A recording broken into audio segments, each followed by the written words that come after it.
Connecting you to the source.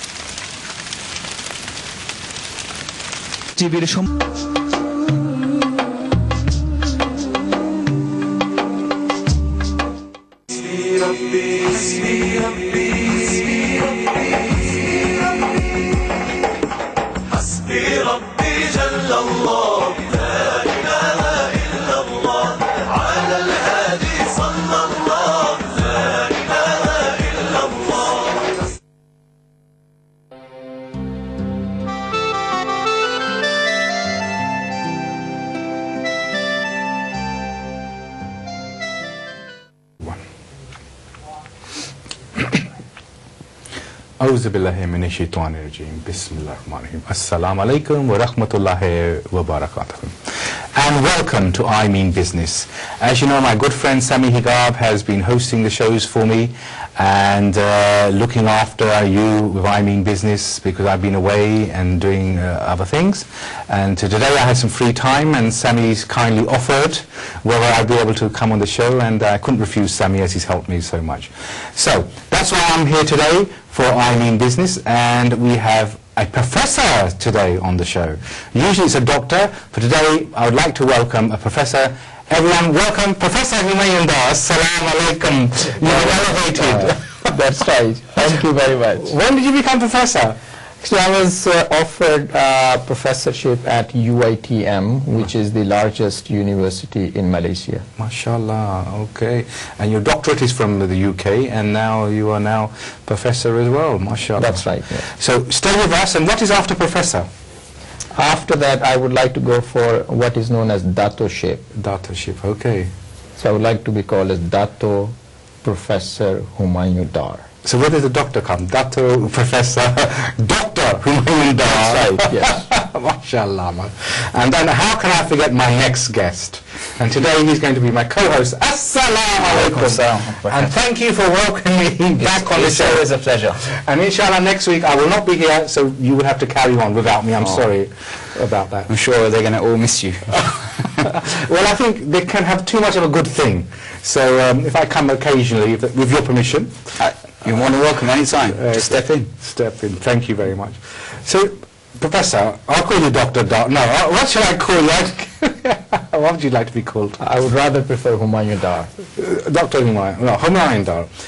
So today it's we're talking about business, and we've had lots of calls regarding two aspects. But the first aspect is stocks and shares market, halal stocks and shares. Some people have got money, they've done business, and they want to invest. So if you can just tell us whether it's haram, halal, illegal. We hear so many contradictions about the stock market. If you could just clarify a little bit, I'd appreciate it. That's right. It is absolutely correct that there is a lot of confusion on whether investing in stock markets is permissible from Sharia viewpoint or not. Different views are floating in the market, but the correct view is that as a matter of principle, there is nothing wrong in investing in stock markets as long as the companies which have issued stocks and shares in these stock markets are Sharia compliant. Now the question arises, what are these Sharia compliant companies? From Islamic viewpoint, I can categorize the companies into three types. Okay. Islamic companies, Sharia compliant companies, and companies owned and held by Muslims. The distinction between amongst three would be an Islamic company would be the one which in its articles of association very clearly says that this is going to conduct all aspect of the business in compliance with the Islamic principles of doing business. Right. This means that the activity, the business activity should not be in haram sectors. For example, alcohol, which is a haram sector, that cannot be included in an Islamic business. Similarly, casinos, gambling, and other activities which are prohibited in Sharia that cannot be a subject matter of an Islamic business. On that point, I don't want to, discriminate against. What about restaurants? Some restaurants serve alcohol, and some are Muslim, restaurants. Well, if people want to invest in that, saying, it's my cousin or my friend, he needs some help and this and that, without going to the stock market. So it's just deviating very slightly on the business point. What sort of legislation is there for that? Islamic principle is very clear. Yes. Okay. If a restaurant serves alcohol, yes, that is a haram activity. Okay. Period. Okay. There's no debate on that. Some people come up with this opinion, this fatwa, that fatwa. All these are wrong. Okay. Because alcohol, selling of it, consumption of it, production of it, this is very clearly prohibited in Islam. Okay, that's one. That's very clear now in my mind. Secondly, selling meats. Sometimes there are corner shops and they have sausages and pork and bits and pieces, and they are owned also by Muslims.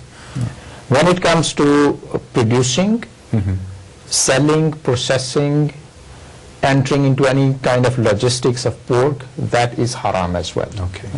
However, in case of corner shops which sell some sausages and pork related items, there is some kind of, I should say, flexibility.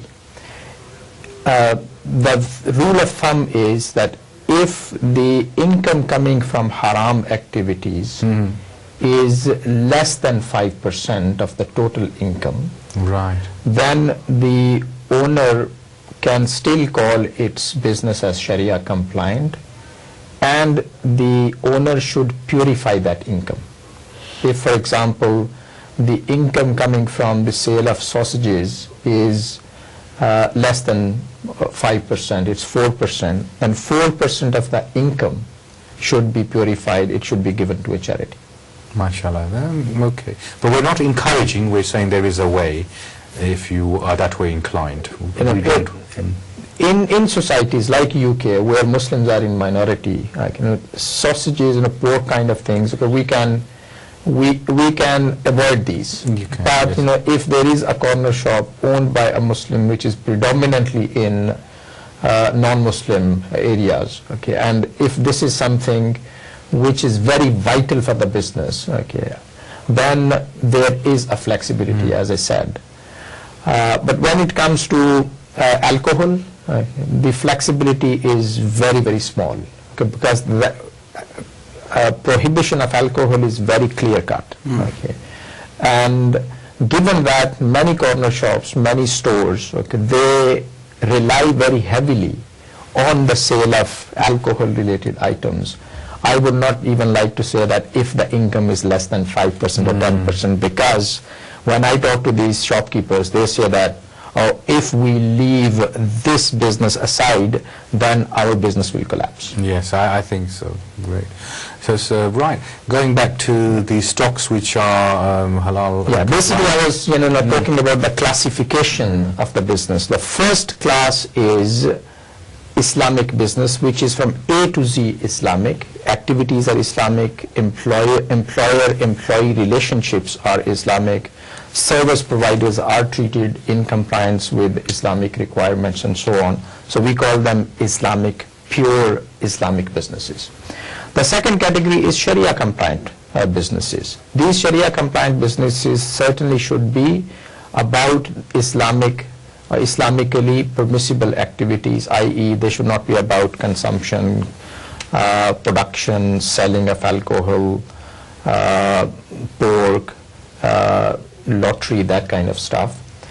And when it comes to the financing side, okay, there are certain requirements. For example, requirement number one would be that interest-bearing debt received by this business should be less than 1/3 of the total assets. If the company is not listed, if the company is listed on a stock exchange, then interest-bearing debt divided by market capitalization of the company should not exceed 33%. Okay.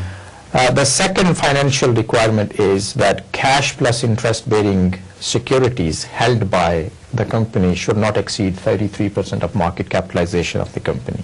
If the company is not listed,